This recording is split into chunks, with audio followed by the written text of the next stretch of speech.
2차 기출 이론서입니다. 사로개수를 금방 했고요. 536페이지입니다.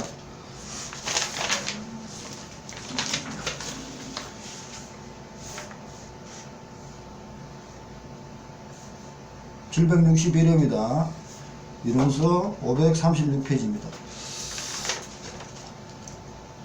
500야생의 수용량, 그러니까 수용량이라는 것은 양식에서 이제 한계가 있을 거 아닙니까? 양식장. 그런 얘기로 읽어보시면 될 것 같고요.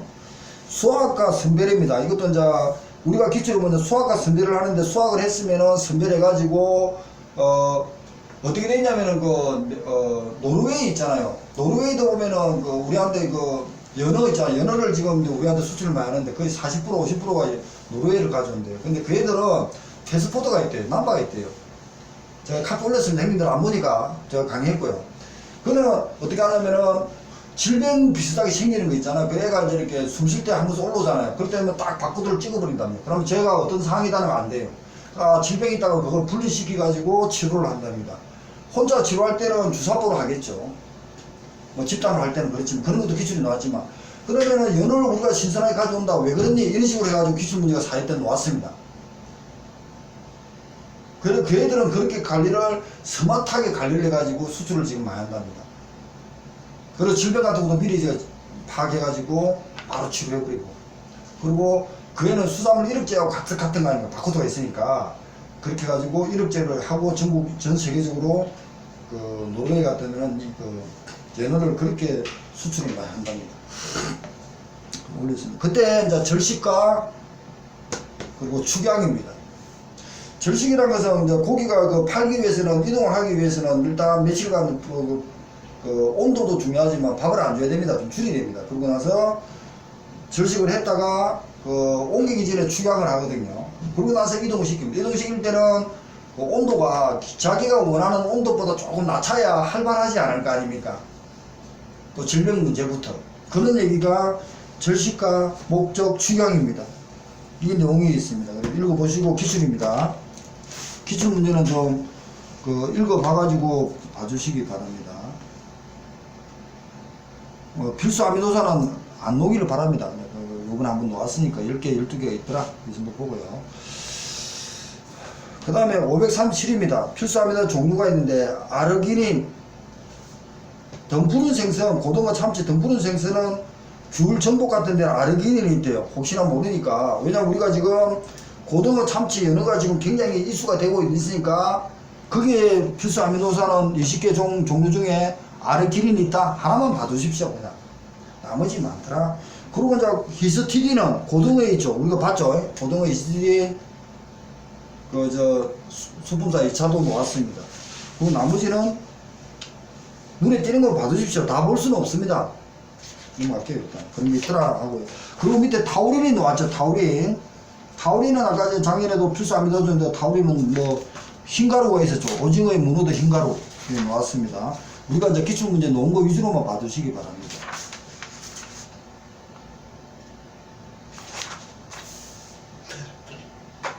그 다음에 이제 식품위생법상 8가지. 이거는 1차든 2차든 좀 준비를 해줘야 됩니다. 우리가 이제 음식을 먹을 때 식품의 위생에 8가지는 반드시 적어야 됩니다. 여기도 있죠. 커피, 폴리에틸렌 재질이고요. 식품위생법상 이거는 작아서 안 되는 거. 밖에 큰 박스에는 지금 8가지가 들어가는데, 단백질, 콜레스테롤, 당류, 탄수화물, 나트륨, 지방이 3개입니다. 지방, 트랜스지방, 포화지방 3개, 위에 5개, 합이 8개입니다. 단, 비타민 A나 B 같은 기업이 좋은 어떤 홍보 차원 또는 광고 차원 같은 경우는 적을 수 있습니다.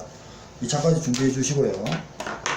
그 다음에 이제 하루 수송의 방법, 무수 수송, 하루도 수송, 산소 봉임 수송, 하루선 수송, 2차까지 암기를 해 주시기 바랍니다. 1차 놓으면 더 좋고요. 하루 수송을 하면 하루는 선어하고 살아있는 거잖아요. 하루는 비계통으로 많이 들어갑니다. 선어는 고등어가 제일 많습니다. 수산 일반 같은 데 보면 고등어와 선어는 신선한 상태에서 올리는 게 선어입니다. 하루는 살아있기 때문에 산소 주입이 가장 중요하죠. 그리고 질병 예방이 중요하고, 그리고 기존에 있는 절식이 필요할 것이고, 그리고 나서 온도가 기존에 지가 원하는 온도보다 조금 내려줘야 활발하게 움직이지 않을 거 아닙니까? 활발하게 움직이는 질병이라든지 산소라든지 물에 대한 오염 어떤 그런 문제가 있기 때문에 무수 수송, 하르스 수송, 산소 봉임 수송, 하르스 수송 같은 이런 내용들이 필요하답니다. 반드시 준비해. 무수 수송은요, 배로 깎아서 바구니에 담습니다. 바구니에 담으면 원산지 보시는 뭐라 합니까? 꼬리포를 합니다. 적으십시오. 꼬리포. 자, 우리가 지금 내일 모레 시험 보고 있기 때문에 꼬리포가 갑니다. 꼬리포는 이렇게 택을 붙이잖아요. 이렇게 꼬리포를 달라고 붙일 거 아닙니까? 꼬리포 붙일 수 있는 거는 원산지 표시하고 14조, 농수산물 품질관리법 14조 품질 인정입니다. 그러니까 원산지 표시와 그리고 14조 품질 인정에서 꼬리포가 필요합니다. 인정품에는 붙일 수 있습니다. 나머지는 스티커라든지 이런 그걸 붙입니다. 인쇄 같은 거 비슷한데 바구니 같은 데 붙일 때는 무수 수송이라고 그러고 꼬리포를 붙일 수 있습니다.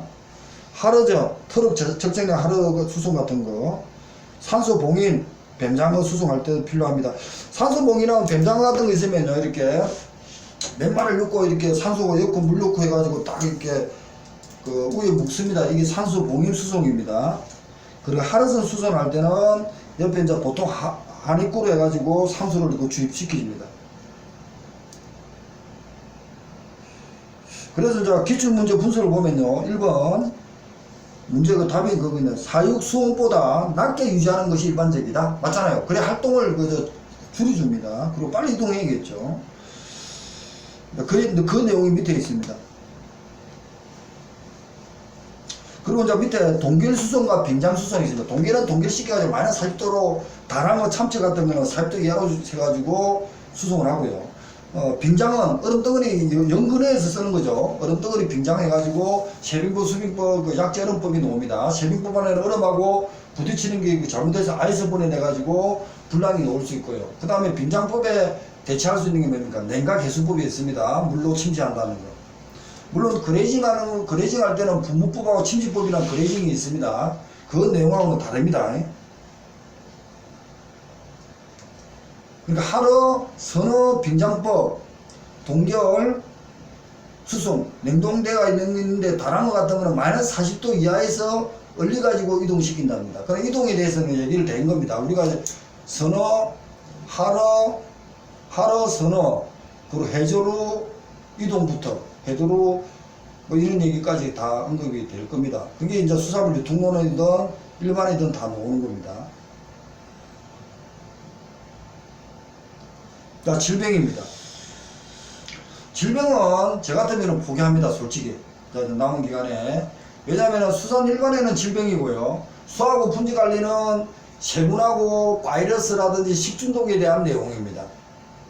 우리가 양식에 대해서는 질병이라는 개념을 계속 했잖아요. 그죠? 그게, 아까 이제 노르웨이의 그 연어를 할 때는 보면은 바코드가 딱 올라오면요. 그 애가 질병 중에 1라는 게 있답니다. 그게 얘가 만약에 질병이 걸려버리면 전염성이 굉장히 빨라가지고요. 그걸 바로 치료하지 않으면 안 된답니다. 카페도 노르웨이 연어에 대한 바코드, 패스포드가 있다. 이런 얘기를 올리는 게 있습니다. 자, 질병입니다. 그리고 이제 사육을 하다 보니까 양식이든 뭐든 질병이 있을 거라는 겁니다. 그래서 질병을 외인성, 내인성 구분했습니다. 이렇게. 읽어는 보되 저는 읽어봐도, 다만 저 볼게요. 질병의 발생이 있습니다. 개념. 수산동물은 배논성이든 굉장히 그 물에 민감하답니다. 온도에.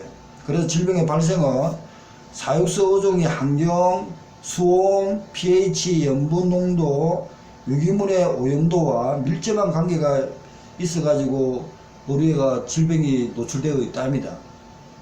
기생충, 미생물, 물 곰팡이, 환경 이런 문제가 있답니다. 그런데 질병의 원인의 구분은 빡습니다. 외인성과 내인성이 있대요.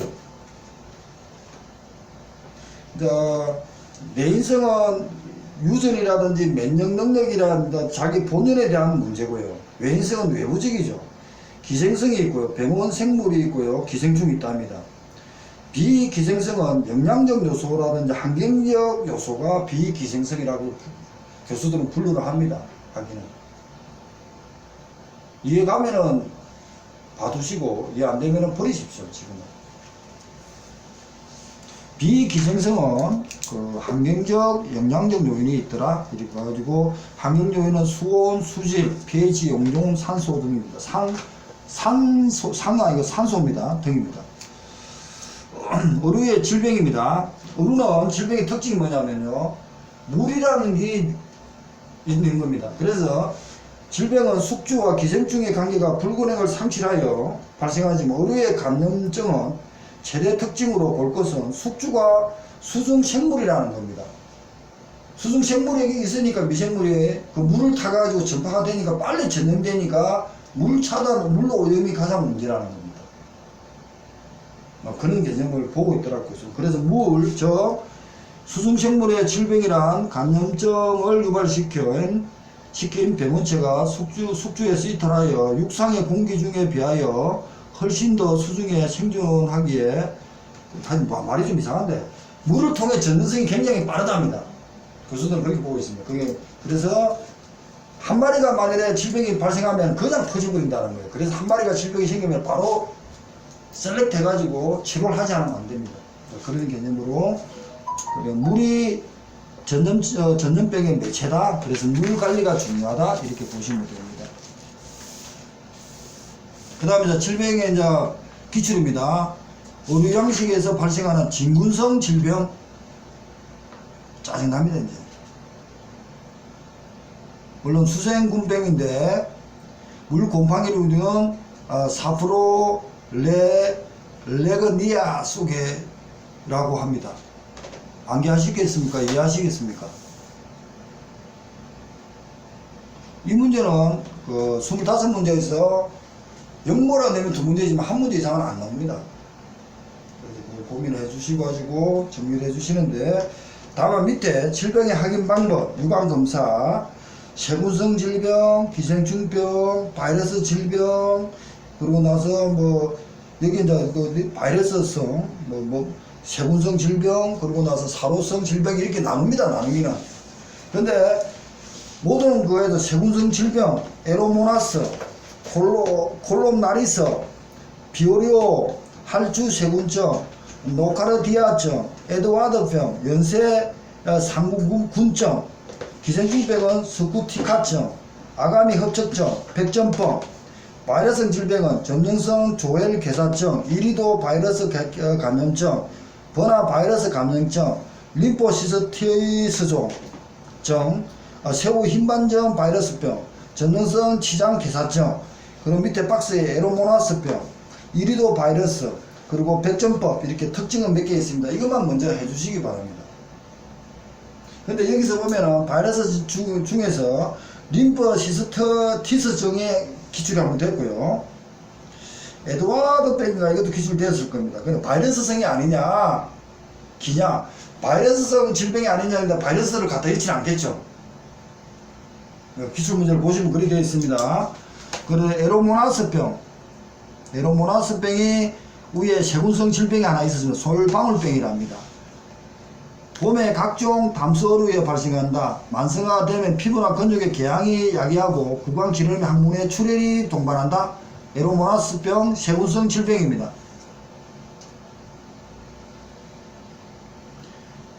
그리고 나서 이리도 바이러스는 바이러스성 질병입니다. 돕류에, 참돔류, 그러니까 고온수기에 돕류에 포함한 여러가지 해산노류에 감염되어 대량 폐사가 일어나는 질병으로 감염으로는 방어, 돕류, 넙치, 농어입니다. 얘는 바이러스성 질병입니다. 자, 백전병입니다. 백전병은 기생충성 질병입니다. 아가미나 피하 조직면에 기생하여 발생하는 기생수성 질병으로 넙치, 참돔, 농어, 보거가 되어 있네. 보거에 발생한다. 보거, 백전병. 외행적으로 물고기 몸이 흰점에 덮이는 증상이다. 백전병. 흰점이 생긴답니다. 그리고 나서 얘는 기생충입니다. 그래서 에로모나스는 세균성 질병이고요. 이리도 바이러스성 질병이고요. 백전법은 기생충성 질병입니다. 그래서 1, 2, 3 정리를 해놨으니까 이것만 먼저 보시고 이것만 암기를 하십시오. 일단 위에 이제 그 진균성 질병은 수생군병, 거의 맞은 사람이 없을 겁니다. 질병만 대학원에서 그 박사 받으면서 열심히 공부한 사람 말고는 저는 안 합니다. 솔직히 시험 되는 게 목적이지 이거 한 개 외운다는 게 목적이 아니잖아요. 그렇지만 기본적으로 외울 거는 세균성 질병, 에로모나스병, 콜롬나리스병, 비브리오병. 자, 세균성 질병에 비브리오병이 하나 들어가 있습니다. 할주세균증, 나카르티아증, 에드와드병, 이것도 기출급입니다. 연쇄상구군증, 이것도 기출급입니다. 그러니까 세균성 질병에는 비브리오병도 하나 들어가 있는데 세균성 질병이 구분하고, 그 다음에 기생충병은 스쿠티카증, 아가미 협착증, 백전범이 기생충병에 들어갑니다. 그 다음에 바이러스는 다 바이러스가 있는데 이리도 바이러스, 버나 바이러스, 림포시스트, 그러니까 새우 흰 반전 바이러스. 이제 바이러스는 거 다 좋았어요.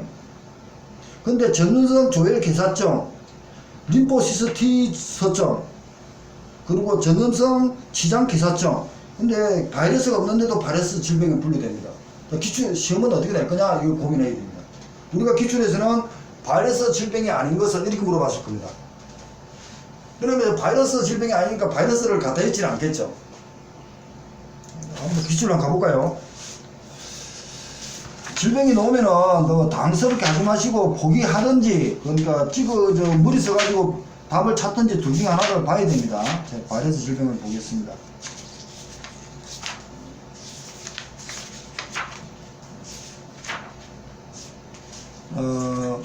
374. 374가 이건데, 그 지문성 질병을 낸 거고, 374는 금방 있고, 4회 찾아볼게요.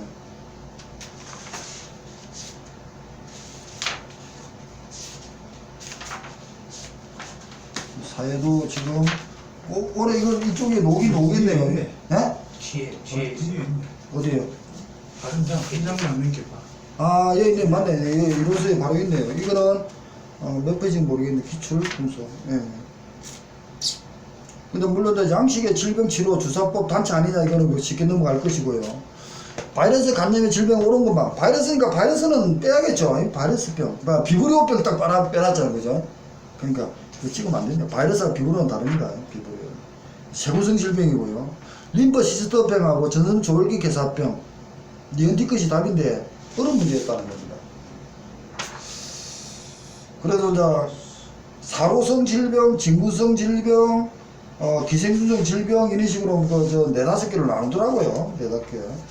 이걸 보는데 질병이 아니던 수산일반의 질병에 대한 문제가 가장 어렵습니다. 따지보면. 그래서 아까 전에 말도 세균성 질병, 기생충병, 바이러스성 질병 이 세 개는 암기를 기본만 해주시기 바랍니다. 마피자충병 어디 있나? 미포자충병. 다 참.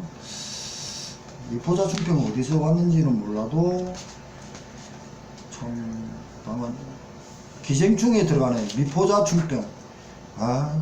미포자충병. 이거 암기를 하시려면 어떻게 합니까? 암기하시려고요? 수업시간 암기해야 됩니다. 그러니까 세균성 질병, 에로모나스, 비보리오, 콜롬나리스병, 할주세균증, 노카리디아증, 그리고 에드와드병, 연쇄상구군증, 기생충은 스쿠티카증, 아가미 협착증, 백전병, 미포자충병. 그러니까 제대로 안 온 게 뭡니까? 세균성 질병이 안 온 겁니다. 그렇잖아요. 우리 이제 그 세 개를 묻는데 요게 안 온 거죠. 그러니까 바이러스는 물어봤잖아, 금방, 그죠? 그리고 백전병도 기출이 되었을 겁니다. 세균성 질병, 지금 여기서 물어보는 거, 기생충병 중에 얘가 미포자충증이 기생충이더라고요.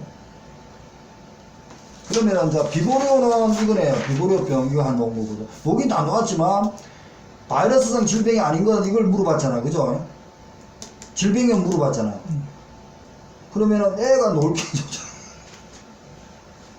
그러니까 세균성 질병, 기생충성, 바이러스병 이것만 암기하고 밑에 에라모나스병, 기생충성 질병, 이리도 바이러스, 그 다음에 백전병, 기생충 이 특징만 해가지고 좀 이렇게 암기를 하셔야 될 것 같습니다. 안개인데 안 놓으면 짜증납니다. 안개 했으면 오기를 바라고요. 네, 이런 식으로 저 질병. 그리고 여기는 수산 일반에는 질병입니다. 질병. 그리고 이제 소하고 품질 관리는 세균, 바이러스, 식중독에 대한 얘기고, 그리고 자연독에 대한 얘기가 나오는 거고. 그러니까 밑에 옆에 열심히 영어 단어 요도 안 남습니다. 근데 금방 그거 한 것만 기출문제하고 암기해가지고 정리해 주시기 바랍니다. 그 다음에 543페이지입니다. 진구성 질병 이거 있었죠. 이겁니다. 수생군. 이건 틀리라고 낸 겁니다. 솔직히. 이거 막 공부를 어떻게 할까 고민하고 떨어집니다. 아니, 마차는 사람 마차겠죠. 이겁니다. 이거 냈잖아. 그 앞에 문제. 그죠? 수생군. 고민을 해봐야 됩니다. 저는 솔직히 심당에 제가 수험생 들어가면 이거 안 합니다. 안 했고요. 그 당시에도. 아니, 그 수험생이니까 하려고는 했죠. 기본적으로. 그렇지만 이거 놓으면 포기한다. 다른데 확실히 맞추겠다. 이런 생각을 갖고 그 마지막에 공부했습니다. 암기는 합니다. 그렇다고 안 보질 않습니다. 계속 보되 여기 이런 문제가 나오더라도 당황스럽지 않겠다. 왜 당을 해버리면 다른 데 그냥 가고 아는 것도 틀립니다. 그러니까 마지막 쪽으로 빼고 아는 건 먼저 맞추겠다. 이런 개념으로 저는 그런 시각에서 공부를 했습니다. 그런 생각을 해가지고 사로성 질병도 있고 뭐 그렇습니다. 그 다음에 주요 양식입니다. 지금 주요 양식이 이쪽에는 천천히 좀 읽어가지고 1차 까지 좀 정리를 좀 해 주셔야 되거든요. 제가 한번 보겠습니다. 유형 양식입니다. 원래 이제 543배 주요 양식에서는 어류의 발달은 알, 자어, 치어, 유어, 성어입니다. 이것도 수산직공부 기출입니다. 알, 치어, 자어.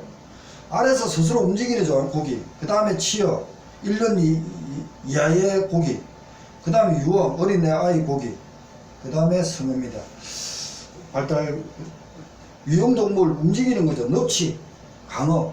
넙치, 강어는 우리가 지금 그 양식에서도 가장 많이 사용되고 지금 있습니다. 이게 왜냐면은 강어를 양식을 많이 했는데 비용이 코스트가 내려가고 그 어민들이 좀 양식 어민들이 죽을 상입니다.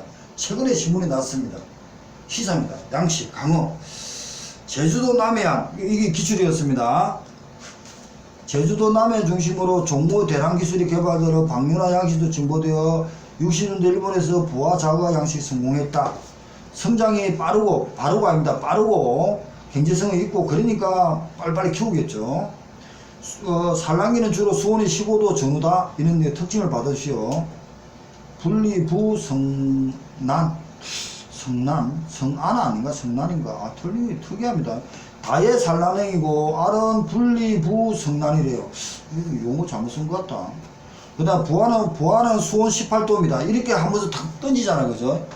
18도 부화후 전장 약 11mm 되면 변태를 시작한답니다. 육체 내부 외부에 심한 변화가 생기고 체형은 좌우 대칭에 무너지면서 우측 눈이 좌측으로 이동하면서 우측의 눈이 좌측으로 이동하면서 변태가 일어난답니다. 부화후 35일경에 전장 12mm로 전후해서 변태가 끝난답니다. 넙치 양식입니다. 이 내용은 대학 교재에 있는 내용입니다. 제가 옮길 때 오타가 나올지 몰라도 읽어봐 주시고요. 그 다음에 그럼 처음에는 눈이 바로 있는데 이게 우측 좌측하면서 변태가 시작한다. 그러니까 자강 뭐죠? 자강 우가가 있잖아요. 강어는 우측에 눈이 가가 있고 가자미는 오른쪽 왼쪽 가 있나? 그거 있잖아. 광어가 지금 왼쪽으로 가 있다는 얘기가 지금. 그렇죠. 우측에서 왼쪽으로 가네요. 그렇지. 자강. 예, 그 얘기입니다. 그렇죠. 왼쪽으로 가가 있다. 예, 문자시 보면 왼쪽으로 가가 있대요. 저는 봐도 모르겠던데. 이게 넙치입니다. 아, 왼쪽이 지금 핵심으로 가네. 얘는 그러니까 볼 때 왼쪽으로 가네, 그죠? 우리가. 그러니까, 그 다음에 조피블락입니다. 자, 조피블락하고 서대는 거래다리가 350, 15kg입니다. 기본 포준 거래다리는. 서대 조피블락 350, 15kg고요. 난태성입니다. 알을 낳네요. 정착성이고, 출산 후 약 60일 전후에 4, 5cm 성장한답니다. 육상 수조식에서 종물을 생산하여 해상 가두리나 양성한답니다. 어미의 몸속에서 R을 부호한다. R을 부호합니다. R 부호합니다. R 부호. 이것도 기출이죠. R 부호한다. 수호는 15, 18이랍니다. 밑에는 R을 부호시키는 것은 조피불락,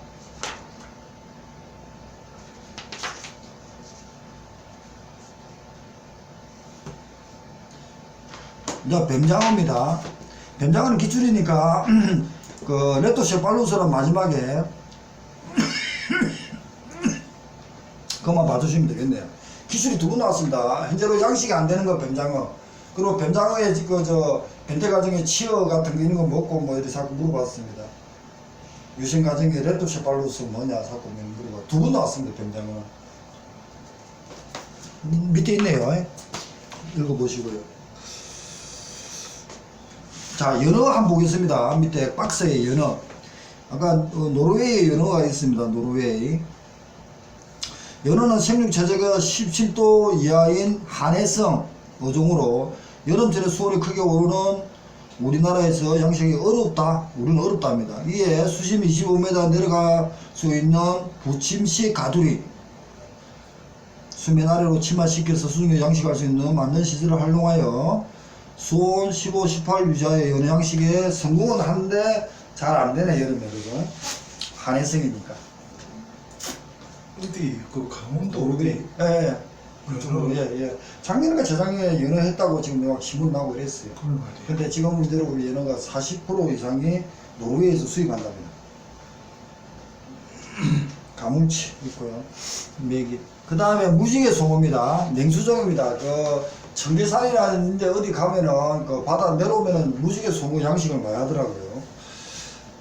찹찹한데 냉수종 어류로 잡식인가 그랬어요. 이게 담수에 서식하고 담수 맞네. 담수입니다. 보통 2, 3년의 성수가 산란계는 있고 자연에서 잘 자라고 수수곤충이나 작은 어류 같은 걸 잘 먹는답니다. 암수 구별이 가능합니다. 이것도 기출이었습니다. 산란계의 무지개 송어는 구별이 가능하고 최저온도가 10도고요. 10도이고 75 정도에서 잘 사네요. 부화되기까지 약 30일 소요된다.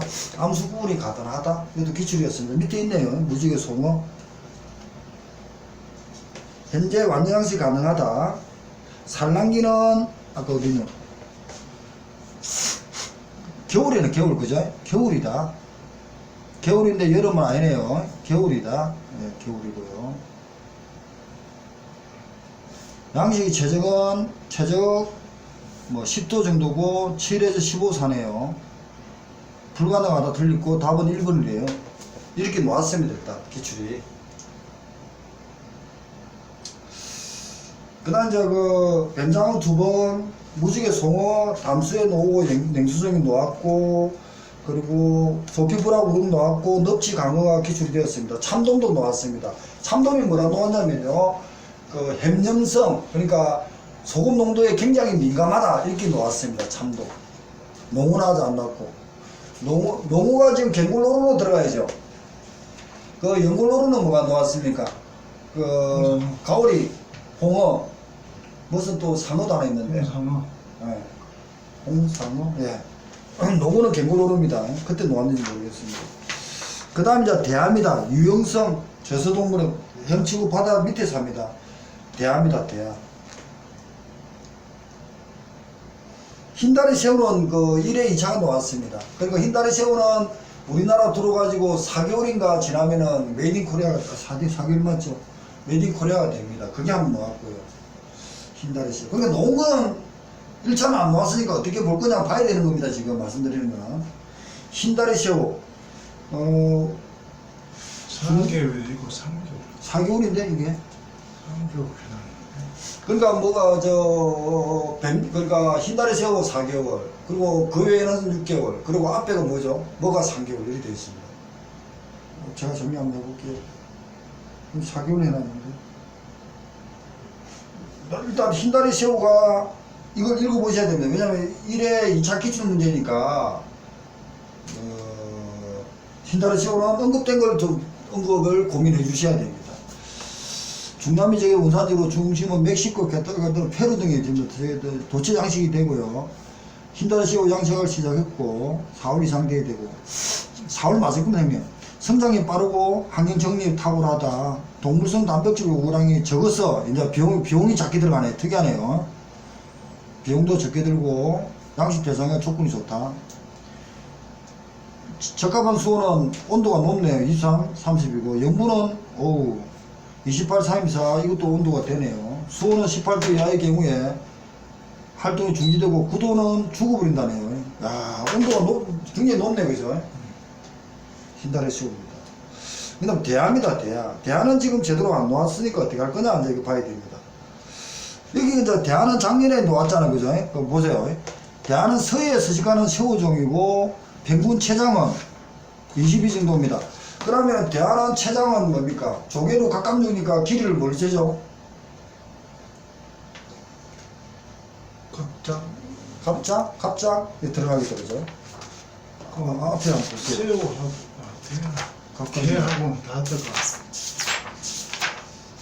앞에 저 529페이지입니다. 앞에 전장. 가포, 갑장까지 새우, 게, 머리, 들어가. 가슴까지 게로 다 들어가네. 갑장, 가폭 다 가포, 이거는 체장이라 그랬거든요. 체장. 얘는 또 체장이 평균 22cm다. 그러면은 포경 대하하고 새우하고. 전장 측정법에 들어가나? 아닌데. 앞에 529페이지 한번 보시겠어요? 얘는 교수들은 보면 체장이 평균 22cm 정도로 대형이다. 체장이란 말을 썼어요. 대하. 아니, 대하하고 새우하고 구분해요. 구분해야겠죠. 체장이라 그 행태측정법에서 행태측정법 또는 체장조사법 똑같은 용어를 쓰니까 체장이라 썼는데 우리가 새우는 전장측정법, 두음갑작측정법, 개류도 들어가잖아, 그죠? 두음갑복측정법 다 되는데.